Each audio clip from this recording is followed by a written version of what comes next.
মধ্যপ্রাচ্যে নতুন করে উত্তেজনা ছড়িয়েছে ইরান ইসরায়েল পরিস্থিতিকে ঘিরে। এমন এক সময় এই উত্তেজনা তৈরি হলো যখন যুক্তরাষ্ট্রের প্রেসিডেন্ট ডোনাল্ড ট্রাম্প দাবি করেছিলেন ইরানের সঙ্গে একটি সম্ভাব্য চুক্তি রবিবারের মধ্যেই চূড়ান্ত হতে পারে। এস্তোনিয়ান এন্টারপ্রেনারশিপ ইউনিভার্সিটির প্রভাষক ডক্টর আমিনুল ইসলাম এক ফেসবুক পোস্টে দাবি করেছেন, ইরানের সঙ্গে সম্ভাব্য একটি চুক্তি চূড়ান্ত হওয়ার ঠিক আগ মুহূর্তে মধ্যপ্রাচ্যে নতুন করে উত্তেজনা সৃষ্টি হয়েছে। তিনি বলেন, ট্রাম্প গতকাল রাতে বলেছিল, the deal is going to be finalised tomorrow. Trump আর পেজেশকিয়ান হ্যান্ডশেক করেছে। এই দৃশ্য কি আর নেতানিয়াহুর সহ্য হবে? তিনি আরও বলেন, তো সে কি করছে আজ? তিনি স্মরণ করিয়ে দেন, সোজা লেবাননের রাজধানী দক্ষিণ বেরুতে ভয়াবহ হামলা চালিয়েছে। আপনাদের জানিয়ে রাখি, ইরানের পররাষ্ট্রমন্ত্রী আরাকচি গত সপ্তাহে বলে রেখেছিল, দক্ষিণ বেরুত আমাদের জন্য রেড লাইন, মানে দক্ষিণ বেরুতের দাহিয়া অঞ্চলে যদি হামলা করা হয় তাহলে ইরান সঙ্গে সঙ্গে ইসরায়েলে হামলা করবে। নেতানিয়াহু ঠিক সেই কাজটাই করেছে, যাতে করে কোনো চুক্তি না হয়।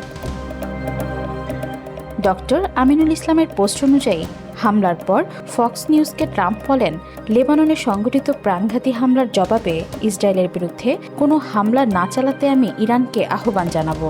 মানে হচ্ছে, ট্রাম্প বুঝতে পেরেছে ইরান হয়তো ইসরায়েলে হামলা চালাবে এবং ওই হামলা ইসরায়েলের পক্ষে ঠেকানো সম্ভব নয়।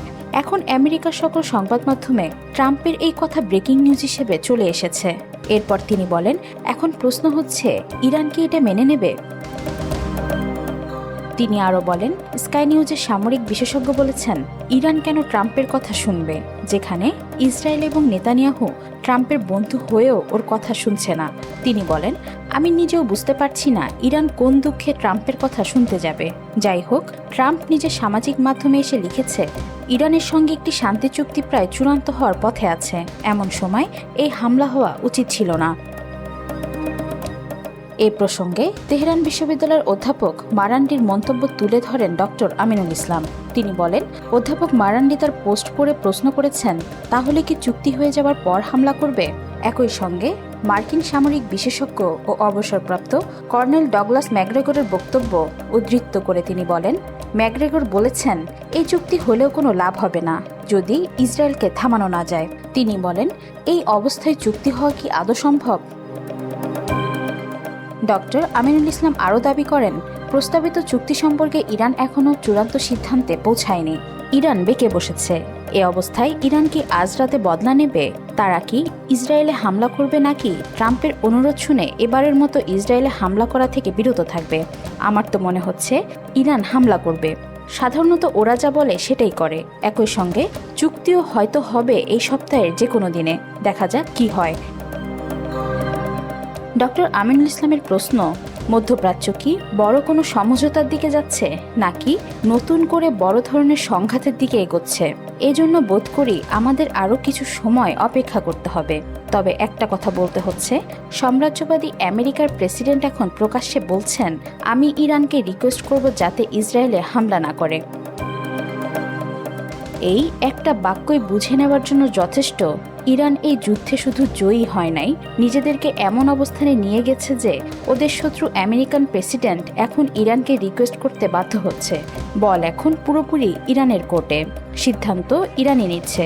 ইরান বুঝিয়ে দিচ্ছে, আমেরিকা যদি ইসরায়েলকে না থামায় তাহলে ইরানই ইসরায়েলকে থামিয়ে দেবে। তিনি মাইকেল ক্লার্কের একটি কথা উল্লেখ করে বলেন, গতকাল স্কাই নিউজের সামরিক বিশেষজ্ঞ অধ্যাপক মাইকেল ক্লার্ক যা বলেছেন সেটা আবারও মনে করিয়ে দিই আপনাদের। তিনি বলেছেন, আমেরিকা এপ্রিলের 8 তারিখেই এ যুদ্ধে হেরে গেছে। মানে 39 দিনের যুদ্ধে ইসরায়েল 8,000 বোমা মেরেছে ইরানে, আমেরিকা মেরেছে 13,000-এর মতো। মানে প্রায় 40,000 বোমা মেরেও ওরা ইরানকে থামাতে পারে নাই। বাধ্য হয়ে 8 এপ্রিল যখন যুদ্ধবিরতি প্রস্তাব দিয়েছিল, সেই দিনই আমেরিকা এবং ইসরায়েল এ যুদ্ধে হেরে গিয়েছিল। 2015 সালে ওবামা ইরানকে বোমা মেরে উড়িয়ে দেওয়ার হুমকি দিয়েছিল। ইরান তখন ভেবেছিল আমেরিকার মতো শক্তিশালী দেশের সাথে ওরা পেরে উঠবে না, তাই অস্ট্রিয়ার ভিয়েনাতে আমেরিকার সাথে চুক্তি করেছিল। আমি সেদিন ভিয়েনাতেই ছিলাম। কিন্তু এই 11 বছরে সময় বদলে গেছে।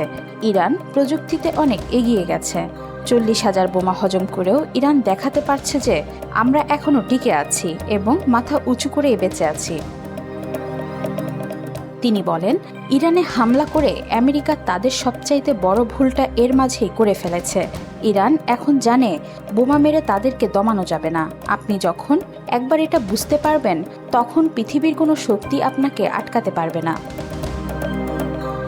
পোস্টের শেষাংশে তিনি নিজের মূল্যায়নে বলেন, আজকে আমি ডেনমার্কের একটি কনফারেন্সে এসেছিলাম।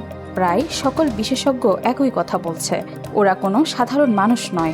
প্রায় সকলেই ইউরোপের নামকরা ভূরাজনৈতিক বিশ্লেষক। তাদের মূল বক্তব্য হচ্ছে, Iran has won this war, অর্থাৎ ইরান এই যুদ্ধে জিতে গেছে। এবং প্রায় সবাই একই সুরে বলছে, আমেরিকান সাম্রাজ্যের পতন এখন কেবলই সময়ের ব্যাপার। ওয়াহিদা পারভীন, আজকাল।